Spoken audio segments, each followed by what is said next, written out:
This is 80-year-old Bhim Kohli. While he was out walking his dog in September of last year, he was kicked and punched at a park near his home. He died the next day. Hello my lovelies, thank you so much for joining me today. Today's case is one that is just utterly heartbreaking because every death that is caused is senseless. Don't get me wrong, every single death that we cover on this channel is always senseless. How dare anybody take a human life?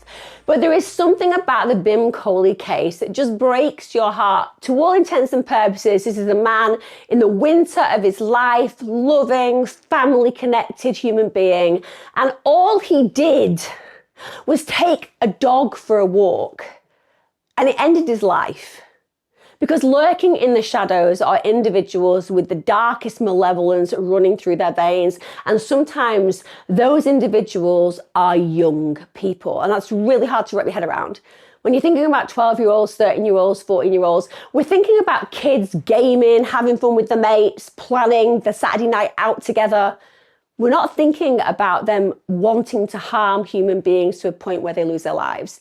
But on Sunday, the 1st of September 2024, that is exactly what happened. But before I crack on with the details of today's true crime case, just want to say a massive shout out to all of you who've joined me for YouTube membership and Patreon.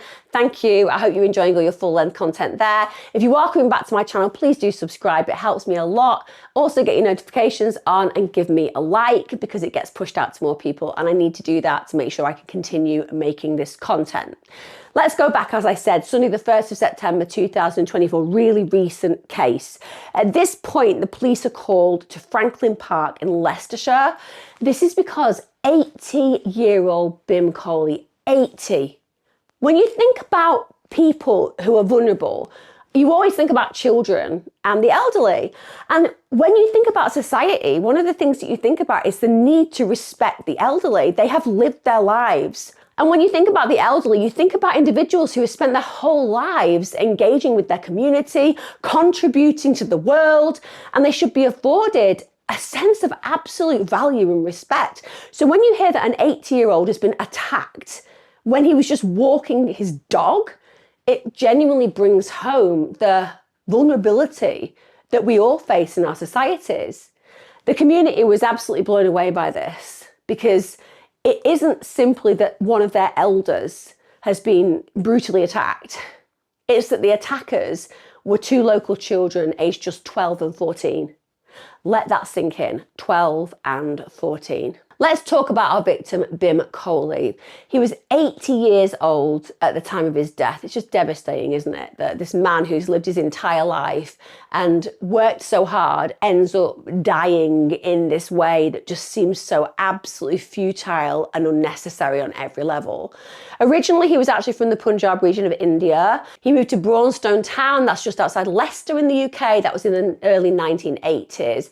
He had lived, much like my parents did, in exactly the same house for 40 years. So he's known to neighbours, he's really well known in the local community. He was a massively devoted family man. He was a really loving husband to his wife for 55 years, Satinder.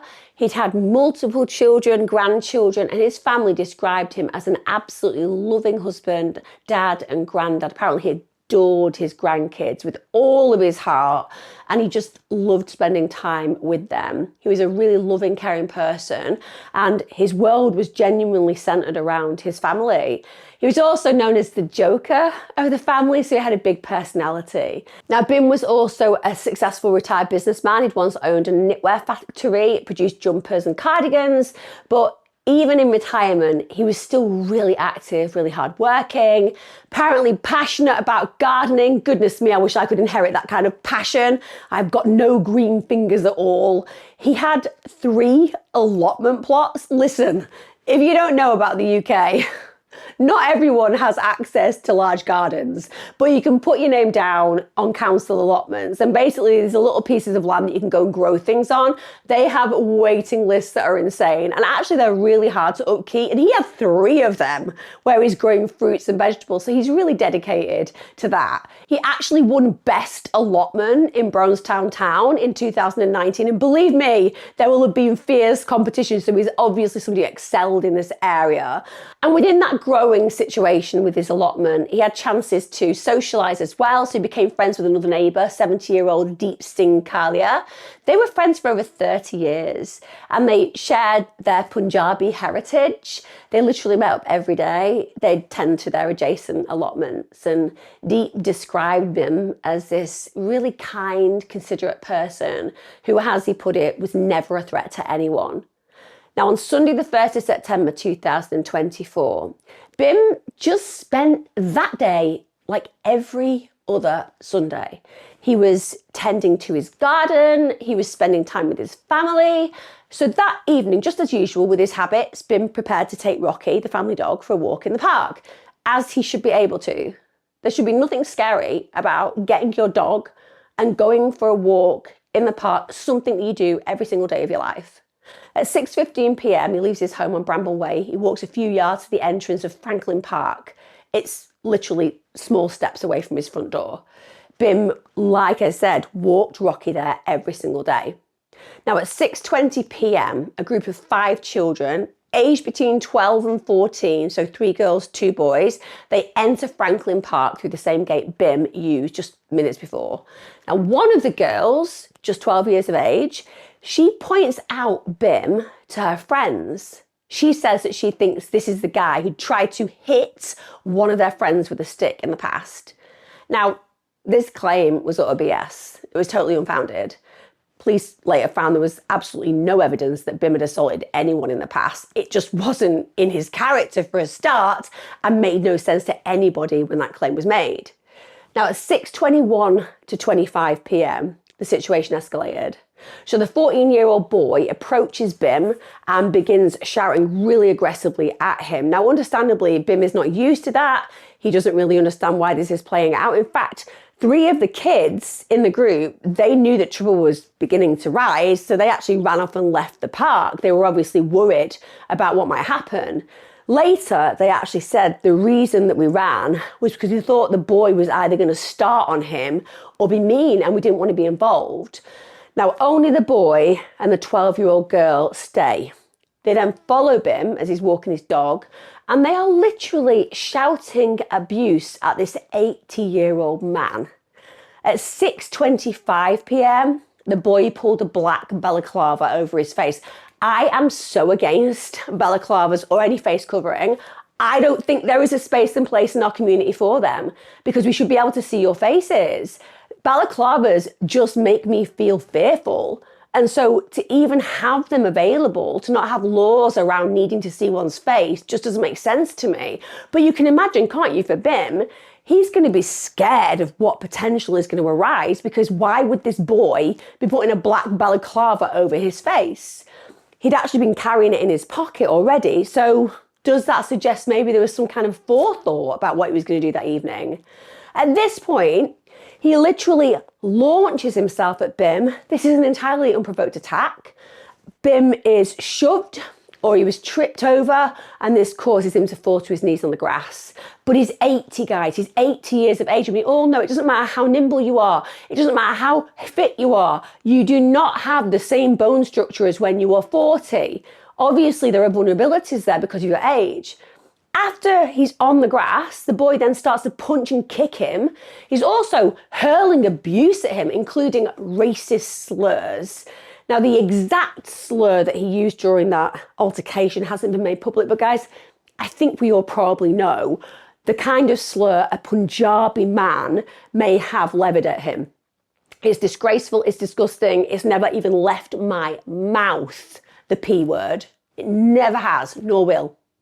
But for me, I don't think we need any public declaration to understand the kind of racism that will play out there.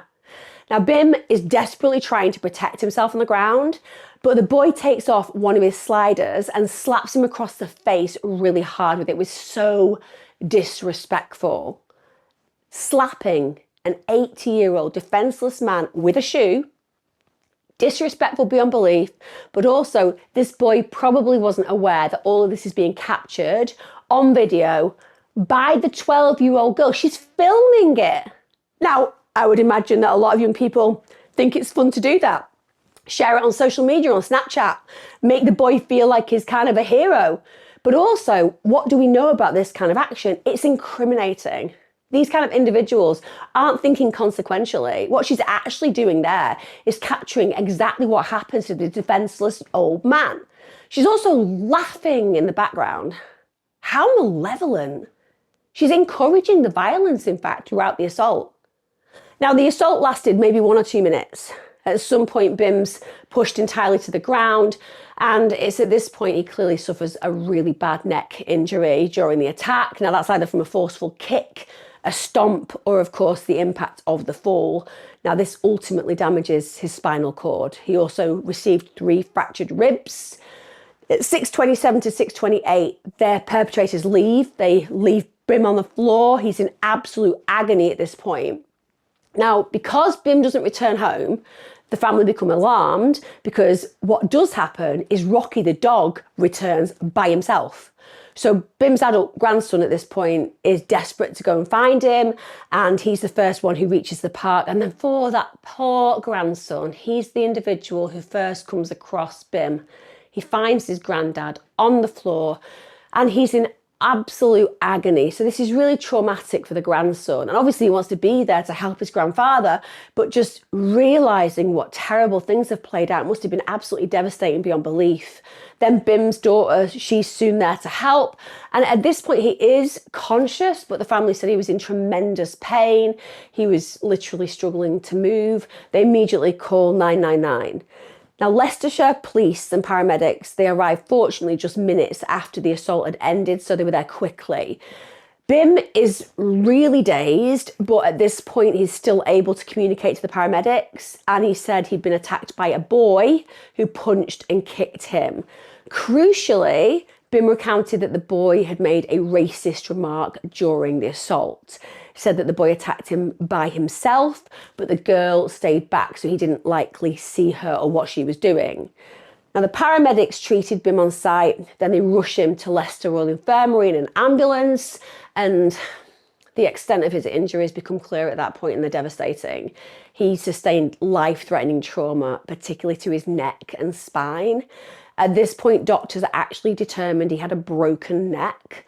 Also, he had multiple broken ribs, so the bruising, all of this was consistent with blunt force trauma. Now, the doctors tried desperately to save his life. They really did. But overnight, Bhim's condition deteriorated, and on Monday, the 2nd of September, he succumbed to his injuries, and he really sadly died whilst he was in hospital. The official cause of death was determined by a post-mortem, and it was noted as trauma to the neck resulting in spinal cord damage. Now, initially, the case was being handled as an assault investigation, but now, of course, it becomes a homicide inquiry. Now, from the moment the attack took place, Leicestershire police treated this case with massive urgency. By the night of 1st of September 2024, this is before Bhim passed away, police had literally locked down Franklin Park, began interviewing witnesses, and was reviewing the CCTV footage. Now, because Bhim had been able to give an initial account of his attack, and the CCTV captured 5 young people entering and exiting the park at the time of the assault, the police did have a really solid starting point. Now, in the 24 hours after the assault, the police really did make good headway. They made a lot of progress.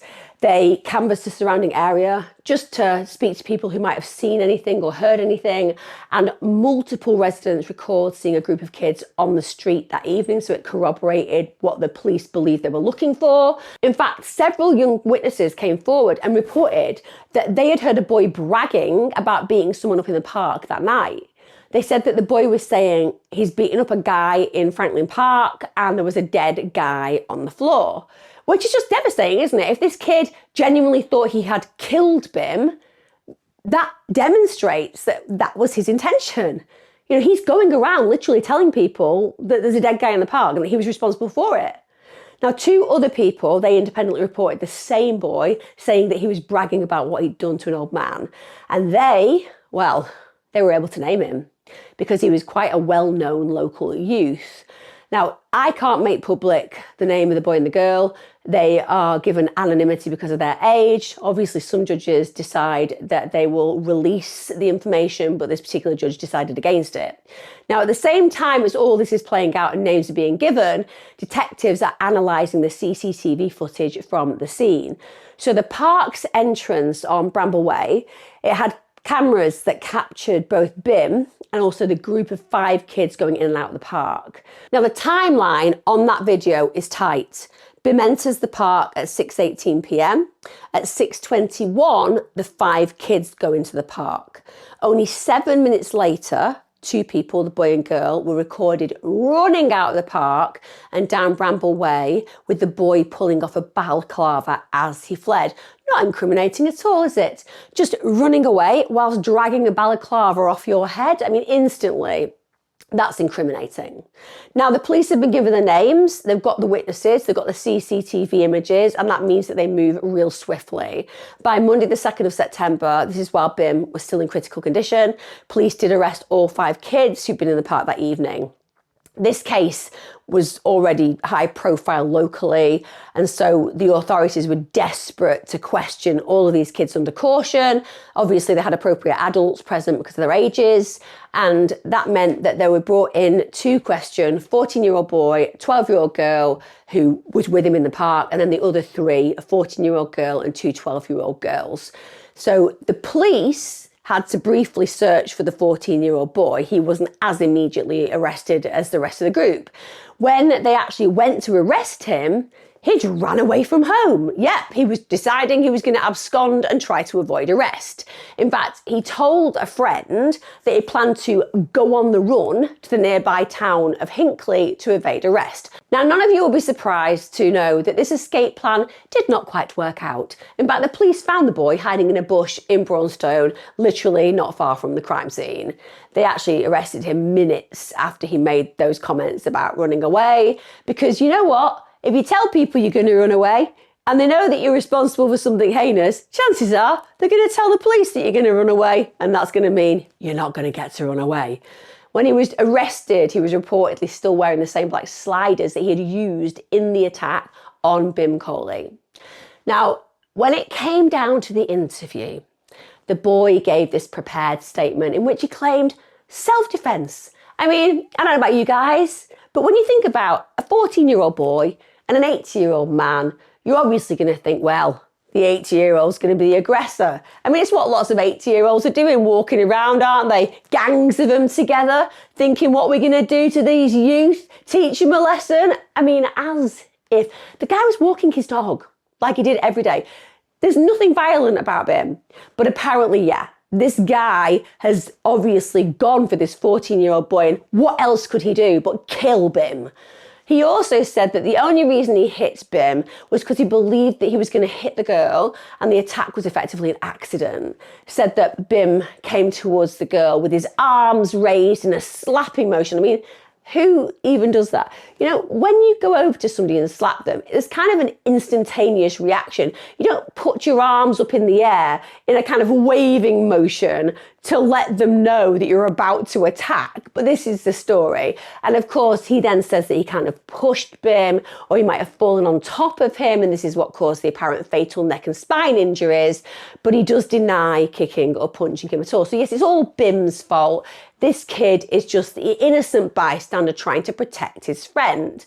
Very manipulative, lack of accountability, lack of responsibility. We understand his age, he's going to be scared, but when it comes down to consequential behaviour, it means that he doesn't want to take any consequential behaviours and punishments, and that means that he's dangerous. Now, on the 3rd of September 2024, the CPS authorised a murder charge against the 14-year-old. So at this point, he's formally charged with Bhim's murder, and he's kept in detention pending trial, and rightfully so. He shouldn't be walking the streets when he can just go murder a vulnerable 80-year-old walking the dog. Now, given his age, his initial proceedings were held in youth court, but of course that meant then there was a quick escalation to Crown Court because of the severity of the charge against him. Now, as for the other 4 suspects, 4 of the 5 children end up getting released without charges at that time, which does make sense. Bear in mind, the 3 who saw the thing kicking off, they fled. They weren't present when the attack occurred. They didn't have any active role in the actual assault itself. They ran away because they knew that violence might start, so there wasn't any need to take action against them. Now, the 12-year-old girl, who obviously stayed with the boy and encouraged him, she was initially also released because they needed to gather the evidence, and obviously she's denying everything. And basically, they didn't have at this point full clarity on the level of her involvement. We know it's huge, but they didn't in the early days. Now, understandably, we're talking about a community who has been blindsided with this breathtaking evil. They've lost a member of their community who's very much a part of that community, and they want to do something to acknowledge his meaning to them. So on the 6th of September 2024, this is less than 1 week after the murder, they organised this beautiful candlelit vigil in Braunstone Civic Centre Memorial Garden. It was attended by dozens of neighbours, friends, local officials, and Councillor Nick Brown, who was the leader of Braunstone Town Council, actually spoke at the vigil, pledged support for the community, talked about what a horribly difficult and traumatic time this was, and emphasised as well that locals wanted to come together just to express their love, their sorrow, their support for the family who were obviously bereft. Now, the arrests of the 5 children involved, it did provide some reassurance, I guess, to the public, but understandably there was a lot of anger within the community. Now, the police at this point were just asking for the community not to speculate. So Andrew Baxter from the CPS said that criminal proceedings were ongoing and that people involved had a right to a fair trial, said that there should be no reporting or commentary that could prejudice proceedings. Because we all know what happens in these cases, particularly where young people aren't named. It will have a conversation that starts online on social media, and then often the names of the perpetrators get out there. Sometimes they get the names wrong. Sometimes families who are innocent are threatened. So it is really important that due process occurs. Equally, I absolutely have empathy and understanding and sympathy for people who are so incensed by somebody being killed this way when they lose a member of their own community so heinously that they just can't help themselves, and they're like, this is the person who did it. And sometimes they get into serious trouble, and I don't think they should. I think there should be consequences, but not ones where they're made to feel like terrible human beings. It's a very emotional experience. It's very triggering, and often people don't understand the law of the land and the fact that it's complex, and sharing names and identities can get you into a lot of hot water. Now, the police do seize the 14-year-old boy's phone. This is when he's arrested, and later they get the girl's phone too. Now, on the boy's phone, they find a Snapchat message he'd sent to friends shortly after the incident. He basically admits he attacked Bhim, but of course, he tries to make up a story to cover his tracks. Bear in mind, he claims that Bhim pulled a knife on the girl and hit her. So apparently he had to attack him in response. I mean, none of this is true. It's absolute wild fantasy, but he's obviously trying to create a reason and a motive for his actions. But of course, what he's underestimated, this 14-year-old thug, is that the girl who he was with was filming the attack. She was filming it. I have no idea how people do this. I see this all the time. Even when you're an innocent bystander and something awful is playing out, people get their phones out instead of trying to help prevent the situation escalating. I know people are fearful for their lives, but come on. The last thing we should be doing is filming people who need our help. But obviously in this situation, she is a co-conspirator. She's doing it because it's fun, because it's going to be her 15 minutes of fame online potentially. So the video shows the boy in the balaclava. He is slapping Bhim with a slider while he's on his knees. Then in another clip, Bhim's lying on his side in the grass, clearly in agony, clearly unable to move. The girl is laughing. She's encouraging the assault. Also, the phone contained a video from another incident where presumably the same group of children recorded themselves harassing an Asian man, and that same boy hits the man and calls him a P. I'm not going to say the word because it will never be able to leave my lips, but the P word, which is a racial slur in the UK, a P bastard, and he was laughing about it. So this is endemic in his behaviour. I mean, who raises these kids? Now, with this new evidence, the police have an opportunity to reassess the girl's role. Initially, she'd been treated as a witness, but it's very clear she was actively facilitating and encouraging the attack. So when she is brought in and first interviewed by police, they also know that she'd withheld information. She obviously didn't incriminate herself whatsoever. She said that she was present, and she did say something to the effect that the boy had pushed Bhim out of the way, and that's how it ended up on the floor. But she'd never told the police that she literally had the footage of the attack because she had personally filmed it.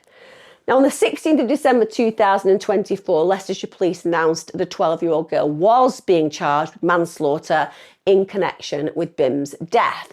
So she appeared at Leicester Youth Court, and given the fact that she was so young, understandably the media were very interested in the case. It was then decided that her case and the boy's case would be joined for trial.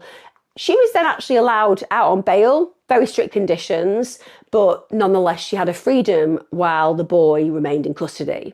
Now, both the boy and girl at pre-trial pled not guilty to the charges against them, which is bizarre when you think it's on videotape, but obviously this is what they've decided to do.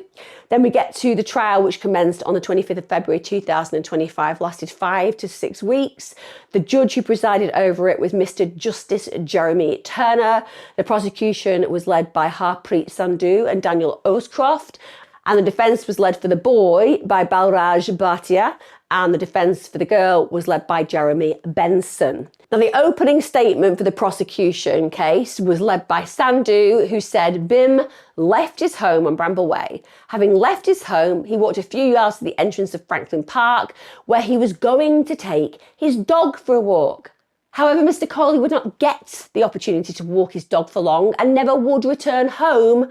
That is because in Franklin Park, Mr. Kohli had the misfortune to encounter these two defendants.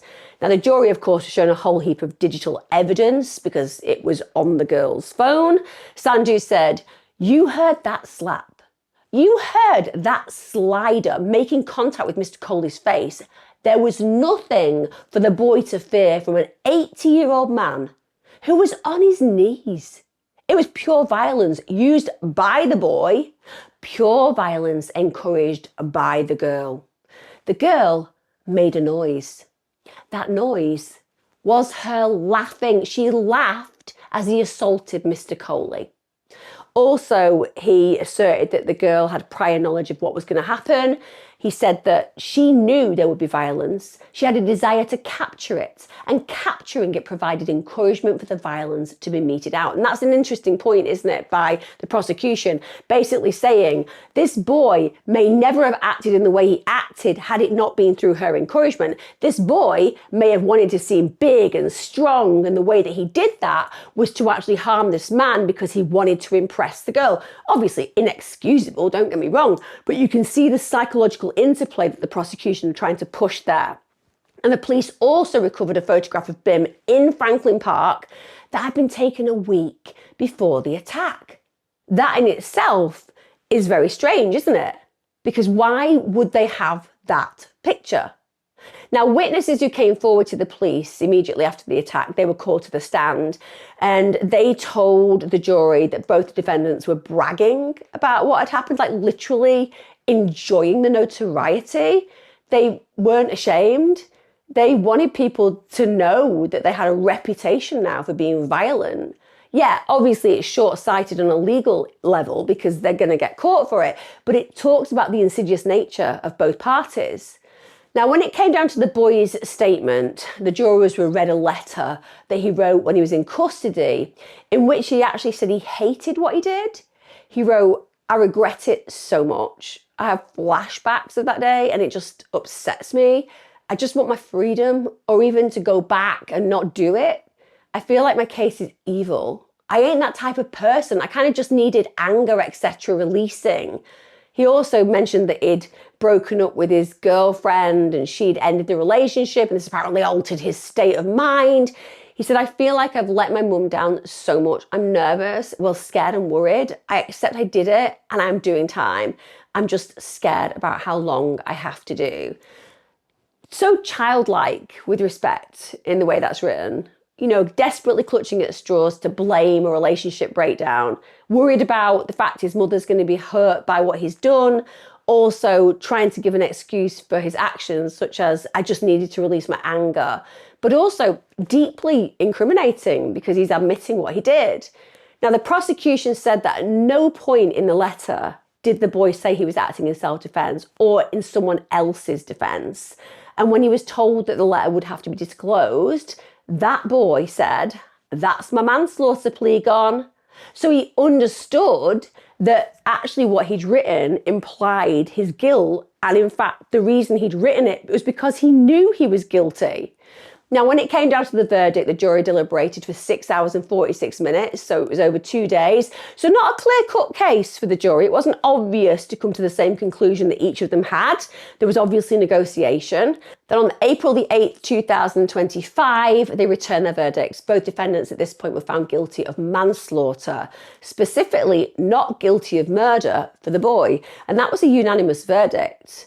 Now, as the verdicts were read, observers noted the reactions. The boy leaned forward in shock. The girl apparently broke down in tears, hugged her mum. She got released immediately on bail pending her sentencing, but the judge did say, it doesn't mean that you're going to get a lenient sentence. Don't get used to your freedom because I may come down a lot harder than you may believe I'm going to. We get to the sentencing that took place on the 5th of June 2025. Also at the sentencing, of course, we have the victim impact statements. So Simranjit Kohli, the grandson in this case, he prepared a written statement that was read out in court. He said Bhim was the main reason I am what I am today. My life, my goals, and my story revolve around him. Also said he'd been absolutely haunted by the idea that he could have saved Bhim. He was the one to find them in the park. He wondered if his granddad could have survived if he got there sooner. I mean, that's a horrible burden to carry. I mean, what an amazing grandson Bhim had. This loving individual who sees him as this absolute inspiration and mentor, and all he's doing is beating himself up because he didn't save him. And yet he probably doesn't see the irony in that. He went as soon as he thought that something could have happened to try to find him. And indeed, he did find him. The comfort his grandfather must have felt by seeing his face, even in the agony he was in. I just feel like he needs to understand the world applauds him and doesn't expect any more from him. And I hope he goes on to live his life healing that fracture because he deserves to do so. He also said, there is, of course, sadness and sorrow. There's also hate, anger and rage. Everywhere I go, I'm haunted by the thought I could be with him if things had happened differently that day. It's painful for me and my family that we will never get to see if he's proud.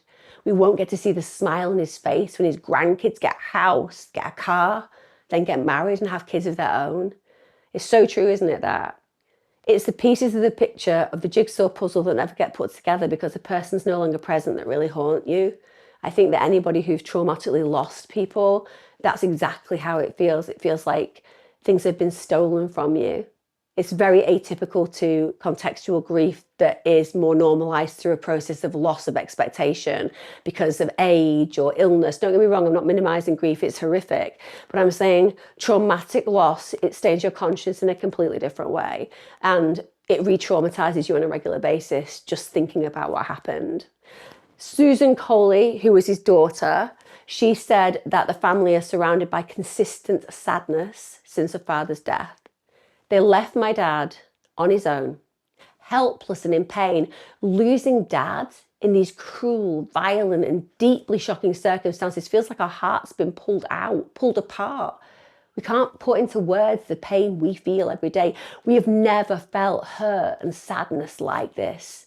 She also described the horrific moment that she found Bhim injured in the park. She said he was in so much pain. He was screaming out. It was horrendous. We've never seen him like this. We knew he was very poorly. We knew he was in severe pain. But we thought he'd go to Leicester Royal Infirmary and be fine. We never imagined he'd never return home. She also added that due to him being killed in those circumstances and involved in a criminal investigation, that her father was unable to donate his organs, which he'd always wanted to do. I appreciate that the reality is at 80, it's unlikely that they would have accepted that donation. But the point is, Bhim was denied that opportunity if there'd been any chance. She also thanked the community. She said that she'd taken solace from hearing stories about other dog walkers who knew her father. Also said that her dad's murder had taken a toll on her health and that she'd actually had to take early retirement and needed professional support, unsurprisingly, with respect. Also, bear in mind, this is the point, isn't it, where the girl and boy who are listening to these words, who are hearing the impact on this family, this is when you would expect some kind of emotional response. None. No emotion whatsoever when this really painful piece of narrative is delivered to the court, expressing the devastation, not a jot of emotion from either party. Why? Because they feel sorry for themselves and nobody else. Now, when it came down to the boy, Balraj Bhatia pointed out that his client had already spent 273 days in custody, said that in mitigation he had no previous convictions, said Bhim's injuries were consistent with the defence case, that the boy fell on top of him after giving him a forceful push, said that there was a one-push manslaughter situation, but also accepted that Bhim was particularly vulnerable due to his age, and said he never intended to kill Mr. Kohli. There is genuine remorse. I have to say, Bhim's family laughed out loud as he said this, and I think we all understand why. The kid had it recorded and was bragging about killing somebody, so if he didn't mean it, why was he saying that afterwards?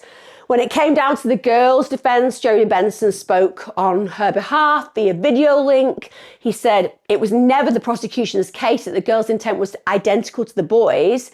If that was true, she would have been charged with murder, but she was not. So this defence lawyer basically said her role was, quote, minor, said that her responsibility was substantially reduced by her lack of maturity. So just, again, saying, oh, you know, at the end of the day, she didn't know it was going to happen. She was just videoing it. She was just a cruel, cold, callous, horrendous human excuse for a being. But at the end of the day, was she really that culpable? Yes, in my opinion. Yes, she was an encouraging, applauding factor in the demise of Bhim. When it came down to the verdict for the boy, he got 7 years. 7 years. At a young offenders institution. And let me tell you, 7 years when you're 14, 15 and you go to a secure unit, it ain't like a young offenders institute in the UK when you're 17 or 18. You get fed well, you get really good workers looking after you.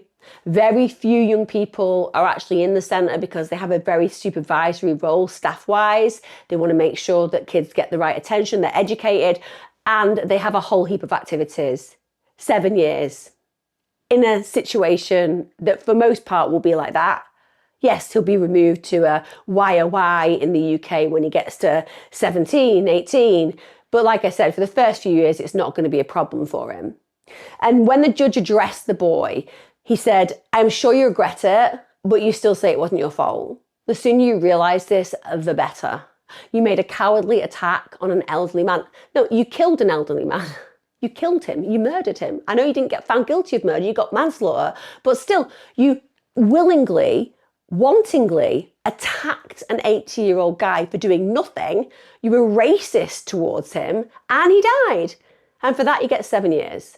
Now, bear in mind, obviously, there were the mitigating factors and features, no prior convictions. He'd apparently been behaving positively at the children's home. His home hadn't given him the best start in life, such as he didn't have a great family, and apparently there was a mental health issue. I'm not sure that any of those really mean that you should have mitigation against this kind of serious offence, but that's how it works.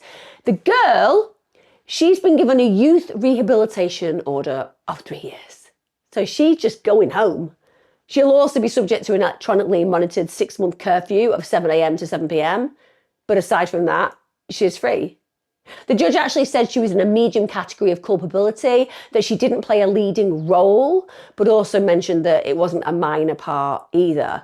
But it was minor enough for her to be allowed to literally go home and carry on her education and her life.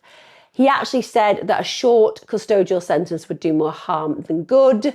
It would impact on her education. Well, with respect, Judge, they get educated very, very, very well. In fact, when it came down to the Bulger killers who killed James Bulger, the reality is that at least one of those parties left their secure unit with brilliant A-levels. So education wasn't impacted there. And I'm not sure that an impact on her education is a reason why she should just be given a freedom that, let's be clear, the family of the victim have never been given, because they have to live with this burden for the rest of their lives. Judge Turner actually paid tribute to the dignity with which members of Bhim's family have conducted themselves. I'm sure that there is a piece of that that gives some comfort. I'm sure that there is a piece of that that feels utterly patronising when you think about the sentences. He also said that no one could fail to be deeply moved by what had happened to the family and their grief and the anger that will cast a long shadow over their lives, a lot longer than 7 years, which is what the perpetrator who killed their loved one is going to face. Now, Susan Kohli, the daughter of Bhim, gave a statement outside Leicester Crown Court and said, "The death of my dad has left a hole in our family, a hole that can never be filled because of the actions of 2 teenagers. I believe on that day, the 2 teenagers made a choice. The boy chose to attack my dad and the girl chose to film him being attacked. They knew what they were doing. I feel angry and disappointed that the sentence does not, I believe, reflect the severity of the crime they committed. They have taken a life. And as a result, our lives have been changed forever. When they are released, they still have their full lives ahead of them. They can rebuild their lives. We can't." Now, after this case became notorious, rightly so, it turns out the police have been criticised on at least 2 separate incidents of alleged antisocial behaviour on Bhim Street that wasn't dealt with appropriately. So these were reported to the police. This is in the weeks leading up to his attack. So in an incident in July 2024, police were actually called after a group of youths allegedly spat and shouted racist abuse at Bhim, at an 80-year-old upstanding member of his community. Yeah, spat at and racially abused. In a second incident in August 2024, Bhim actually spoke to the police. He'd seen 2 white boys aged 12 and 13 racially abuse a man and then throw a large rock at him. Now, the victim, who was a guy in his 40s, he said, "One of the boys started picking up stones and throwing them at me, and then the same boy picked up quite a large rock from the front garden of one of the houses there and tried to throw it at me. They then shouted, 'Go back to your village.'" He said, when it came down to it, in the entire 40 years that he'd been living in the UK, he had not dealt with a situation like that. That's how long the gap had been for any racist scenario to play out.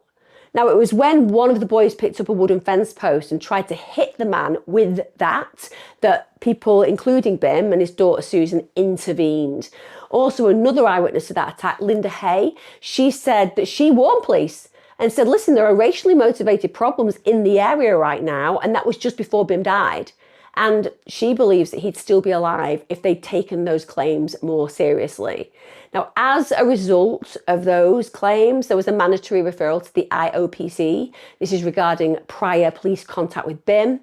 And by mid-2025, Leicestershire Police concluded their local investigation and found that officers had responded to the July incident, but were apparently unable to identify the culprits at the time. And they also said in a statement they were committed to improve how Leicestershire Police treat low-level hate incidents. I'm not sure that somebody getting a fence post and trying to hit somebody whilst racially slurring them is a low-level hate incident. I mean, my God, in the UK right now, the police are literally going around and arresting people who post things on social media that they're not happy with. Like, I'm not talking about those individuals who've been in prison. I'm talking about just genuinely posts that really have no meaning or meat whatsoever, and they are going round 6 or 7 of them at a time to question people about the motives they have for posting that. But apparently somebody grabbing a rock and throwing it at somebody whilst being racially abusive, that's just a low-level incident. The world has gone mad. And since this statement has been made and since this discussion about what needs to change has occurred, they've got a practice that any report of views targeting someone with racial abuse in that area triggers a follow-up visit by a PCSO. So basically, a community officer who has really absolutely no power whatsoever. I'm sure that's going to make people who are racially abused in that area feel really like it's being taken seriously. Also, don't forget, they've also said organisational learning will occur to improve logging, antisocial behaviour so that it can be identified. Well, I'm sure that the family, the community, and everyone listening to me saying this right now will feel really reassured, because it just seems like the world is going absolutely in the right direction right now. And what we need are PCSOs to go around and just log it when somebody's been violently, racially abused. I despair at times. I really do. What we do know is that Bhim deserved to live out his winter of life in the arms and love of his family. And instead they are left with a gaping wound and a hole that is massive, whilst the actual perpetrators, in my belief system, got off really lightly. And how do you ever come to terms with that as a member of a family when you know the gravity of your loss and you see the minimum sentence that's applied on both levels? How do you swallow that down without feeling a rage that will one day bubble over? I asked that question. That's a question. It's not me understanding or pretending that I could connect with their feelings, because it's too big. But it's a question that I have. How on earth do you do that? And some of you have been through horribly traumatic things yourselves. You let me know that in the comments. How do you deal with that? No one deserved an end like Bhim. And I agree with the family. Those sentences prove no justice has actually occurred in this case. Let me know your thoughts in the comments, guys. As ever, be careful, be safe, look after yourselves. Remember that whilst for the majority of the time people are good, sometimes in the shadows, even in the shadows inhabited by teenagers, there is so much danger afoot. Take care, look after yourselves.